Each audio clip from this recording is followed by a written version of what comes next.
আমার কথা শুনবার জন্য আপনাদের স্বাগত জানাই। একটা পরিবর্তিত পরিস্থিতি, একটা অভ্যুত্থানের পরে যা হয়, বিশৃঙ্খলা, সুযোগ সন্ধানীদের তৎপরতা,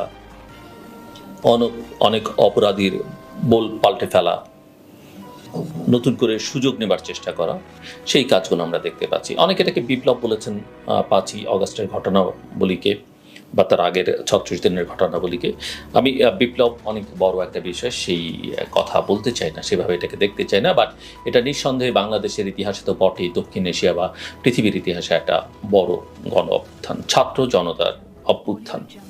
এটা শুধুমাত্র ছাত্রদের অভ্যুত্থান বললে অন্যায্য হবে, কারণ এই আন্দোলনে যারা গ্রেপ্তার হয়েছেন, এই আন্দোলনে যারা মারা গেছেন, আহত হয়েছেন, আমরা যদি তাদের হিস্ট্রি দেখি, তাদের পরিচয় দেখি, তাহলে এটা বোঝা যাবে এটা ছাত্র জনতার একটা অভ্যুত্থান। নিঃসন্দেহে এই আন্দোলনে ছাত্ররা অগ্রণী ভূমিকা পালন করেছে। বৈষম্য বিরোধী ছাত্র আন্দোলন তারা নেতৃত্ব দিয়েছে এবং খুব স্মার্টলি তারা কাজটা করেছে। তারা সাধুবাদ, দে আর আওয়ার হিরোজ, তাদেরকে আমাদের স্যালুট।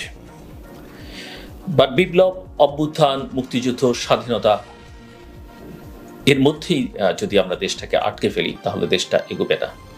যে কারণে শেখ হাসিনা বা তার সরকারের ওই মুক্তিযুদ্ধের চেতনা ন্যারেটিভ আসলে বাংলাদেশকে অনেক দিক থেকেই পিছিয়ে দিয়েছে। তারা কিছু দৃশ্যমান উন্নয়ন করবার চেষ্টা করেছেন, কিন্তু আমরা জানি, আমরা এই কথা বহুবার বলেছি, এই মেগা উন্নয়ন মানে হচ্ছে মেগা দুর্নীতি। কিছু কিছু করাপ্ট দেশের সঙ্গে, অটোক্রেটিক দেশের সঙ্গে তারা মিলে এই কাজগুলো বাংলাদেশে করেছেন। বাংলাদেশে যে সংকট তৈরি হয়েছে, শেখ হাসিনা বা তার আওয়ামী লীগ সরকার বা তার মিত্রতা 14 দলীয় জোট বা মহাজোট, সেই সব দোসররা মিলে যে সংকট তৈরি করেছেন, এর পেছনে কিছু ব্যক্তি, কিছু প্রতিষ্ঠানের কিন্তু অত্যন্ত গুরুত্বপূর্ণ ভূমিকা আছে। আমরা সেটা মনে রাখি না। যে রাজনৈতিক দলগুলো, আওয়ামী লীগ তো বটেই, যে রাজনৈতিক দলগুলো গত 15-16 বছর তাকে সহযোগিতা করেছে, তাকে উস্কানি দিয়েছে, ব্যবহার করবার চেষ্টা করেছে নিজের স্বার্থে, সেই রাজনৈতিক দলগুলোকে আমরা এখনো কোথাও দেখি আলোচনার মধ্যে, বঙ্গভবনও দেখেছি। এদের সম্পর্কে সতর্ক থাকবার বিষয় আছে। এরা শুধু দেশের ভেতরেই নয়, এরা অনেক সময় দেশের বাইরের শক্তির ইন্ধনে ওঠে এবং বসে।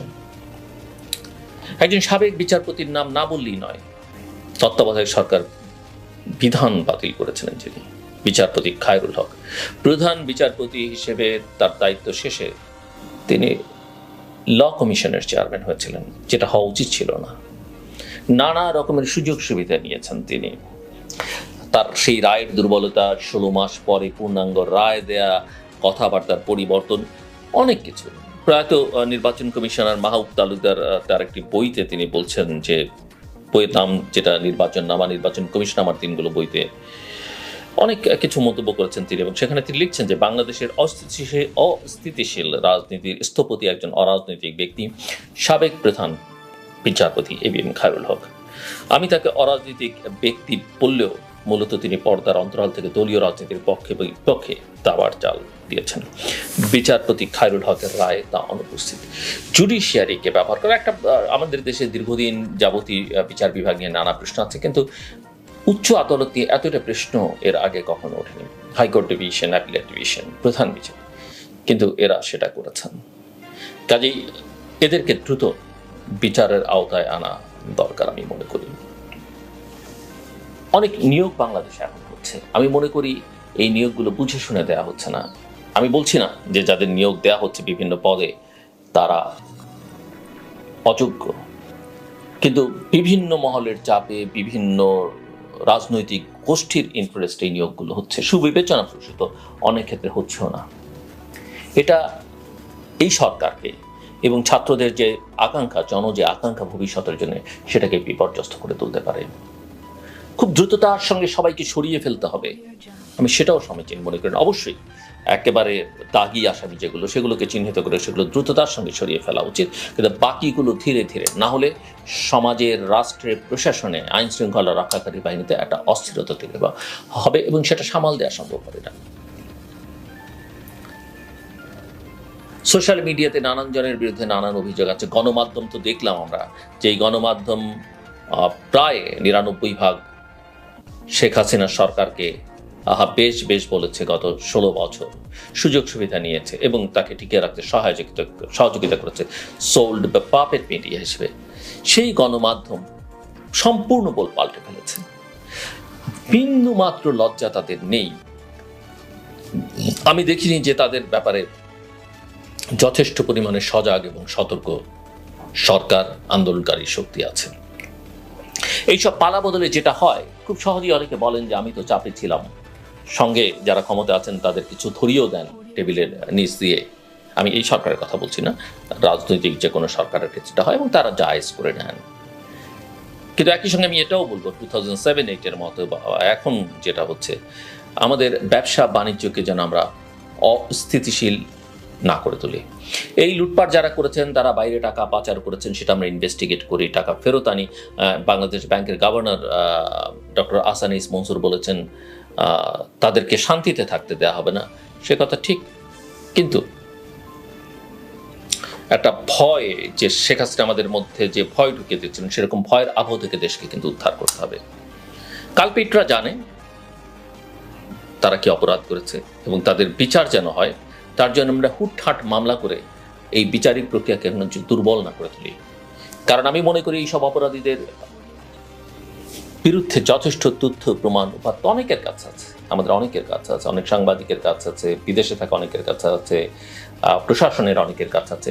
সেগুলো নিয়ে আসলে এদের প্রত্যেককে আইনের আওতায় আনা উচিত, বিচারিক প্রক্রিয়ার মধ্যে ফেলা উচিত।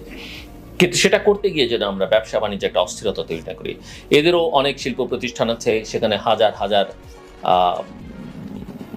কর্মকর্তা কর্মচারী আছেন, যাদের মধ্যে অনেক সাধারণ নিরীহ মানুষ আছেন, পরিবার আছেন, তারা যেন কোনো বিপদে না পড়ে। কাজেই কোনো শিল্প প্রতিষ্ঠান বন্ধ হয়ে যাক, সেটা যেন না হয়। এদের মধ্যে, ব্যবসায়ীদের মধ্যে কোনো আতঙ্ক যেন আমরা তৈরি না করি। ধীরে ধীরে আইডেন্টিফাই করে ধীরে ধীরে তাদের আইনের আওতায় এনে বিচার যেন করা হয়। একটা জিনিস খেয়াল রাখা দরকার, সেটা হচ্ছে রাজনৈতিক হোক, ব্যবসায়িক হোক বা অন্য অন্য জায়গায় চিহ্নিত দাগী যাদের নাম বহুবার দেশে বিদেশে উচ্চারিত, তারা যেন আপাতত দেশ ছেড়ে পালাতে না পারে। আর দেশের বাইরে যেতে হলে দেশে যেন ফেরত আসে, সেরকম একটা বাধ্যবাধকতার মধ্যে তাদের রাখবার ব্যবস্থা সরকারকে করতে হবে। অনেক ক্ষেত্রে আমরা দেখছি যে চর দখলের মতো ঘটনা ঘটছে, এক পক্ষকে সরিয়ে দিয়ে আরেক পক্ষ দ্রুত দখল করে নিচ্ছে। হ্যাঁ, কারো কারো যুক্তি আছে যে তাদেরকে সরিয়ে দিয়ে এরা দখল করে নিয়েছিল এই আওয়ামী সন্ত্রাসীরা বা বাহিনী, কিন্তু তারা একটা অন্যায় প্রক্রিয়ার মধ্য দিয়ে গোয়েন্দা সংস্থাগুলোকে ব্যবহার করে সেটা করেছে। কিন্তু আপনারা বা আমরা যেন সেটা না করি। ইয়েস, আপনি দীর্ঘ সময় নাও দিতে পারেন, সেটাতে জটিলতা তৈরি হতে পারে, কিন্তু যা কিছুই হোক না কেন একটা প্রক্রিয়ার মধ্যে দিয়ে যাওয়ানো হয়, একটা আইনি প্রক্রিয়ার মধ্যে দিয়ে দেওয়া হয়।